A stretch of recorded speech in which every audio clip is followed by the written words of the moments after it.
فاطمہ مسجد کے طالب علم محمد طیب کو مدعو کرتے ہیں کہ وعلیکم السلام علیکم ورحمۃ اللہ وبرکاتہ. وعلیکم السلام.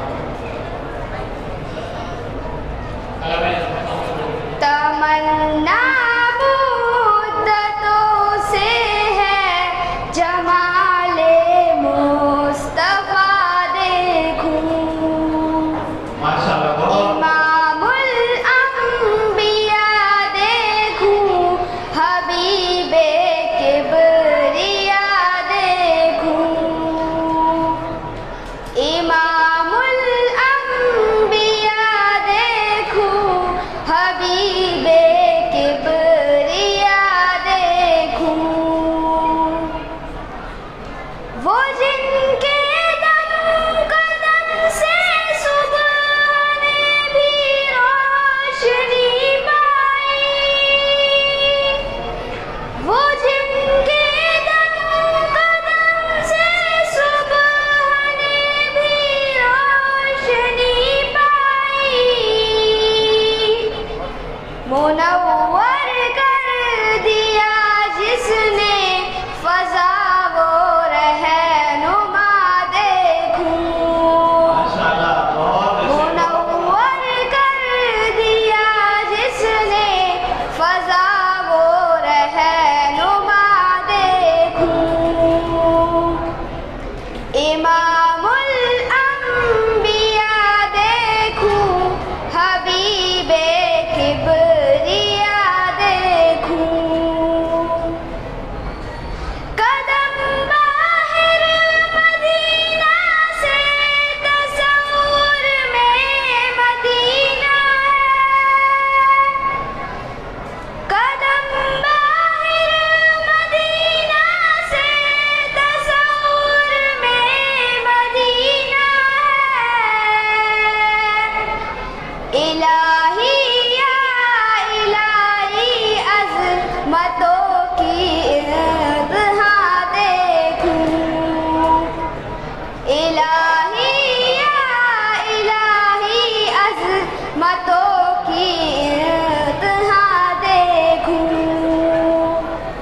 امام الانبیاء دیکھوں حبیب کبریا دیکھوں.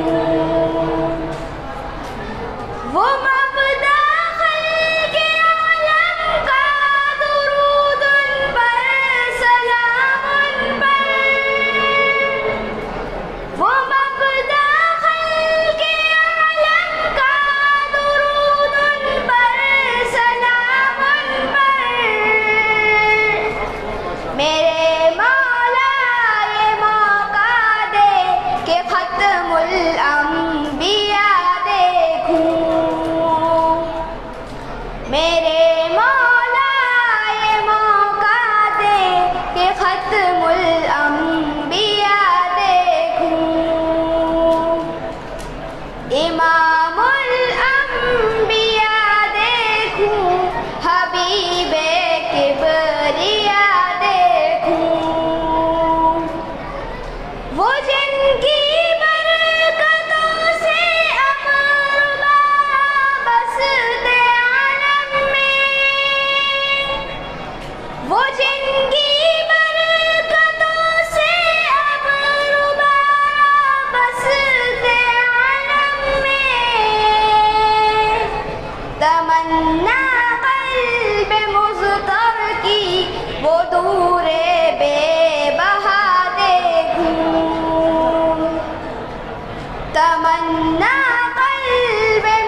شفاعت کا یہ منظر یا خدایا میں رضا دیکھوں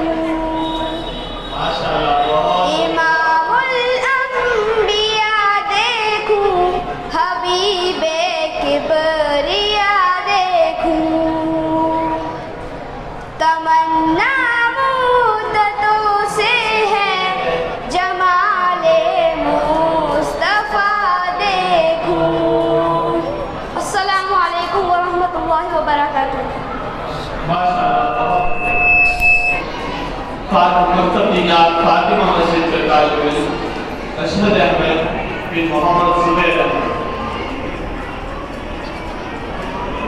5 بچوں کا سیرت النبی پروگرام کے لیے خوبصورت سا گلدستہ آپ لوگوں کے سامنے پیش کر رہے ہیں مکتب نگار فاطمہ مسجد سلام کرو چلو سلام کرو اسٹارٹ السلام علیکم ورحمۃ اللہ وبرکاتہ الحمد للہ ولیہ والصلاۃ علی نبی اما بعد اعوذ باللہ من الشیطان الرجیم بسم اللہ الرحمن الرحیم لقد من اللہ علی المؤمنین اذا بعث فیہم رسولا ہو لاکھوں سلام مساقہ پر ہو لاکھوں سلام مساقہ پر بتلا کو جس نے توڑ دیے دنیا کو دیا پیغام سکون طوفانوں کے رخ موڑ دیے محترم سامعین آج میں تقریر کا عنوان ہے آپ صلی اللہ علیہ وسلم کے پیدائش کے وقت ہونے والا عجیب واقعات سلام مساقہ پر کے جس کی آمد سے سالہ سال کی گمراہی اور دائمی سے لوگوں کو رہائی ملی سلام مساقہ پر کی جس کی اطلاع رسولوں کو دی گئی سلام مساقہ پر کی جس کی آمد سے اہل عالم کے لیے اللہ کا وعدہ مکمل ہوا سلام مساقہ پر کے جس کی آمد سے کفر و شرک کی تاریکی دور ہوئی سلام مساقہ پر کے جس کی آمد سے تمام زمین روشن اور منور ہوا وہ لمحہ آتا رہا مکہ مکرمہ کی وادی اس کی آمد سے معمور ہو کر رہی حضرات آپ صلی اللہ علیہ وسلم کی واحدہ معجزہ کا بیان ہے کہ جب آپ ان کے وطن میں تھے تو انہیں خواب میں بشارت دی گئی کہ اس امت کے سردار تمہارے وطن میں ہے جب یہ پیدا ہو تو ان کا نام محمد رکھنا اور یوں دعا کرنا کہ میں اسے ایک اللہ کی پناہ میں دیتی ہوں حضرت آپ صلی اللہ علیہ وسلم کی واحدہ کا بیان فرماتی ہے کہ آپ صلی اللہ علیہ وسلم کے حمل میں رہ کر میں نے ایک نور دیکھا جس سے بصرہ اور شام ہونے کا محلات سامنے آ گئے آپ صلی اللہ علیہ وسلم کی واحدہ فرماتی ہے کہ میں نے کسی عورت کا کوئی حمل نہیں دیکھا جو آپ سے زیادہ آسان ہو جس سال آپ صلی اللہ علیہ وسلم کی پیدائش ہوئی اسی سال اصحاب فیل کا واقعہ پیش آیا اصحاب فیل نے بیت اللہ پر حملہ کرنا چاہا تو اللہ رب العزت نے ابابیل جیسے چھوٹے سے پرندوں کے ذریعے شخصیت دے دی بہت اچھے بہت ان کے بعد میں محمد ریحان بن عبدالرحیم السلام علیکم ورحمۃ اللہ وبرکاتہ نحمده ونصلي على رسوله الكريم اما بعد اعوذ باللہ من الشیطان الرجیم بسم اللہ الرحمن الرحیم قولوا للناس حسنا محترم حضرات آج میری تقریر کا عنوان ہے رسول اللہ صلی اللہ علیہ وسلم کا انداز گفتگو حضرات گفتگو ہر شخص کی سیرت اور اخلاق کی آئینہ دار ہوتی ہے جب کوئی شخص گفتگو کرتا ہے تو زبان کی اچھائی یا برائی سامنے آ جاتی ہے ہر شخص کی پہچان اس کی گفتگو ہے اس لیے ضروری ہے کہ انسان کی گفتگو صاف اور واضح ہونی چاہیے حدیث شریف میں آتا ہے کہ رسول اکرم صلی اللہ علیہ وسلم کا کلام ایک دوسرے سے الگ ہوتا تھا آپ صلی اللہ علیہ وسلم کے الفاظ گنے جا سکتے تھے اور زبانی یاد کیے جا سکتے تھے آپ صلی اللہ علیہ وسلم گفتگو ٹھہر ٹھہر کر فرماتے تھے تاکہ لوگ ایک ایک لفظ سن لیں اور یاد کر لیں اور کچھ پوچھنا ہو تو غور و فکر کر کے مجلس ہی میں پوچھ لیں آپ صلی اللہ علیہ وسلم کا لہجہ دھیما ہوتا جس میں محبت اور شفقت ہوتی دوست و دوست دشمن بھی آپ صلی اللہ علیہ وسلم کی بات سننے کے بعد کاٹنے کی جرت نہ کرتا مخاطب کو پورے الفاظ کے ساتھ گفتگو کرنے کا موقع دیتے پوری توجہ سے اس کی گفتگو سنتے اور پھر اطمینان سے اس کے سوال کا جواب دیتے گفتگو کے سلسلے میں آپ صلی اللہ علیہ وسلم کا ایک اصول تھا کہ اچھی گفتگو کرو ورنہ خاموش رہو۔ آپ صلی اللہ علیہ وسلم صحابہ اکرام رضی اللہ عنہ سے فرماتے املک علیک لسانک، گفتگو کرتے وقت اپنی زبان کو قابو میں رکھو۔ آپ صلی اللہ علیہ وسلم ہمیشہ سچ بولتے، اسی وجہ سے عرب والے آپ کو صادق کہا کرتے۔ گفتگو کرتے وقت اسلامی تہذیب کا بڑا خیال رکھتے، اس کے بارے میں دوسروں کو بھی تاکید دیتے، اس کے بارے میں دوسروں کو امیر و غریب کو سب کو ٹوکتے۔ ایک بار آپ صلی اللہ علیہ وسلم کے سامنے ایک بڑے آدمی کو چھینک آئی، اس نے الحمدللہ نہیں کہا۔ پھر ایک غریب آدمی کو چھینک آئی، اس نے کہا الحمدللہ، تو آپ صلی اللہ علیہ وسلم نے جواب دیا یرحمک اللہ، جس کا ترجمہ ہے کہ اللہ تم پر رحم کرے۔ پھر ان بڑے صاحب نے شکایت فرمائی کہ آپ نے میرے لیے رحمت کی دعا نہیں کی۔ پھر آپ نے جواب دیا کہ تم نے اللہ کی تعریف نہیں کی تو میں نے تمہیں دعا نہیں دی، انہوں نے اللہ کی تعریف کی تو میں نے انہیں دعا دی۔ تو یہ تھا آپ صلی اللہ علیہ وسلم کے دوسروں کے ساتھ گفتگو کا انداز۔ اللہ رب العزت ہم سب کو آپ رسول صلی اللہ علیہ وسلم کی مکمل اطاعت کرنے کی توفیق عطا فرمائے۔ جب نبی کی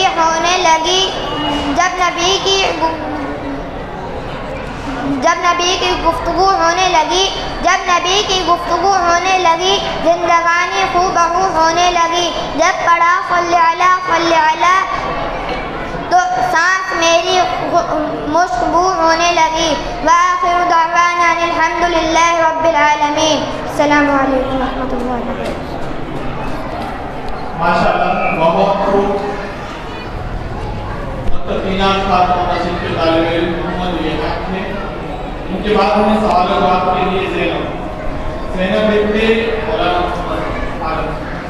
زینب سے پہلا سوال ہوتا ہے ہمارے نبی صلی اللہ علیہ وسلم کا نسب مبارک کس پیغمبر سے ملتا ہے؟ جواب ہمارے نبی صلی اللہ علیہ وسلم کا نسب مبارک حضرت ابراہیم علیہ السلام سے ملتا ہے۔ ماشاءاللہ بہت خوب۔ اب سے دوسرا سوال ہے آپ صلی اللہ علیہ وسلم کے چچا ابو طالب کا نام کیا تھا؟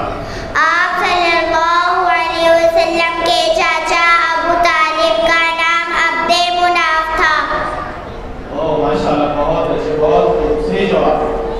آپ صلی اللہ علیہ وسلم کے دادا کا اصل نام کیا تھا؟ آپ صلی اللہ علیہ وسلم کے دادا کا اصل نام عامر تھا۔ ماشاءاللہ بہت اچھی کوشش، بہت ماشاءاللہ ماشاءاللہ۔ چلو محمد صاحب۔ السلام علیکم ورحمۃ اللہ وبرکاتہ۔ وعلیکم السلام ورحمۃ اللہ وبرکاتہ۔ آپ سے پہلا سوال ہوتا ہے آپ صلی اللہ علیہ وسلم کی والدہ کا تعلق کس نام سے؟ آپ صلی اللہ علیہ وسلم کی والدہ کا تعلق قبیلہ بنو زہرہ سے تھا۔ ماشاءاللہ بہت خوب، جواب درست ہے۔ دوسرا سوال ہے حضرت صلی اللہ علیہ وسلم کے دادا کا نام کیا تھا؟ حضرت صلی اللہ علیہ وسلم کے دادا کا نام عبد المطلب تھا۔